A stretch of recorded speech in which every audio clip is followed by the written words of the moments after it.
Hello everyone! Kumusta po kayo? Sana po ay nasa mabuti kayong kalagayan. Kapag ang pinag-uusapan po ay tungkol sa property law, hindi po natin maiwasang mapag-usapan din ang tungkol sa conjugal property. Ang madalas na tanong po dito ay kung ano-ano ba ang mga kasali sa conjugal property.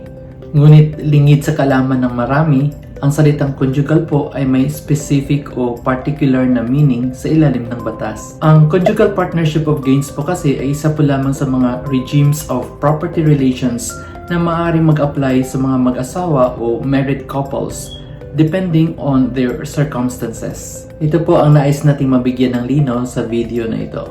Sana po ay suportahan po ninyo ang channel na ito sa pamamagitan ng pag-subscribe, pag-like at pag-share.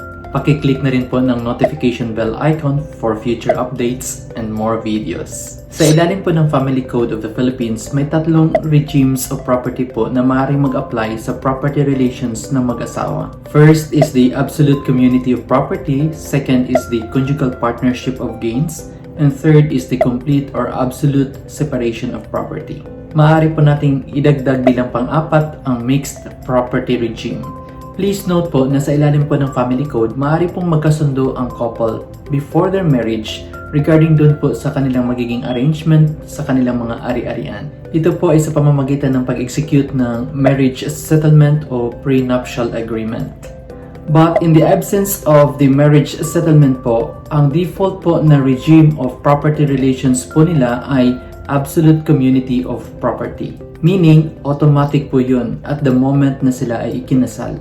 However, doon po sa mga ikinasal before nag-take effect po yung Family Code of the Philippines noong August 3, 1988, conjugal partnership of gains po ang default property regime po nila under the Civil Code of the Philippines. Take note po, ang cut-off date po ay August 3, 1988.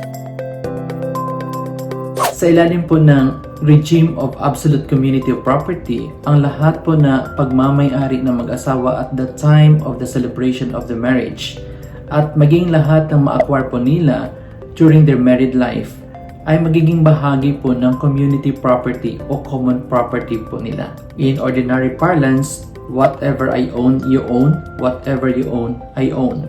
Pero may mga exceptions po dito. Meaning po, may mga property po na excluded dun sa common property. Ang tawag po dun sa mga exclusive property ng wife ay paraphernal property at ang tawag naman po dun sa mga exclusive property ng husband ay capital property. Isa po dito sa mga exclusive property po na ito ay yung mga property na na-acquire during the marriage by gratuitous title. At kasama po dito yung fruits at income ng property. Halimbawa po nito ay yung property na natanggap ng isang spouse bilang donasyon o bilang mana o inheritance. Maliban na lang po kung ang property ay na-donate o naipamana sa both spouses, in which case the property will become a common property. Another exclusive property ay yung property for personal and exclusive use of either spouse. However, yung alahas o jewelry po shall form part of the community property. And third po ay yung property na na-acquire bago ang kasal ng either spouse na may legitimate descendants mula sa kanyang former marriage.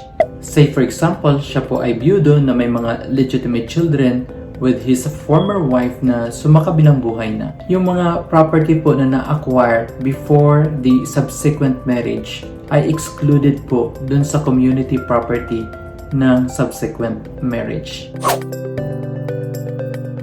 Yung conjugal partnership of gains po naman ay maaari po itong piliin ng couple na ikakasal pa lamang bilang property regime po nila by executing a marriage settlement o prenuptial agreement. Sa ilalim po ng property regime na ito, nare-retain po ng mag-asawa yung respective separate property po nila. Anumang property meron po sila bago po sila ikinasal, exclusive property po nila yun.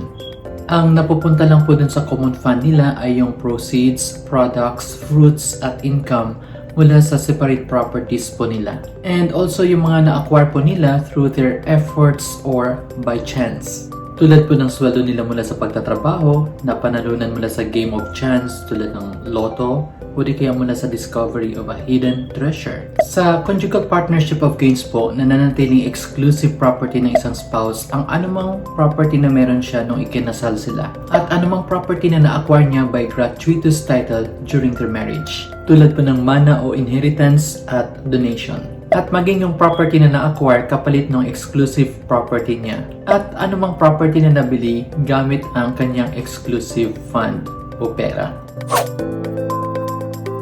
Now, pagdating naman po dun sa complete separation of property, it can happen only when there is an express declaration in the marriage settlement o prenuptial agreement. In this case, literally, kanya-kanya po talaga sila. They each own their respective properties, manage them, and even retain ownership over their fruits and income.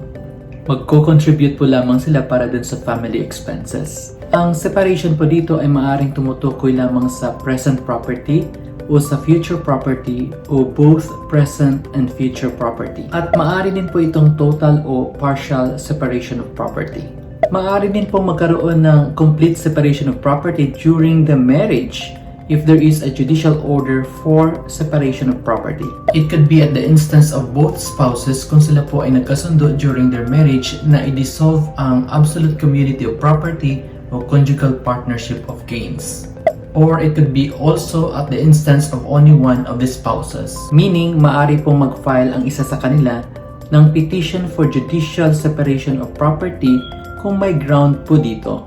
Isa po sa mga grounds provided by law ay kung isa sa mga spouses ay na-convict at among the penalties imposed ay civil interdiction.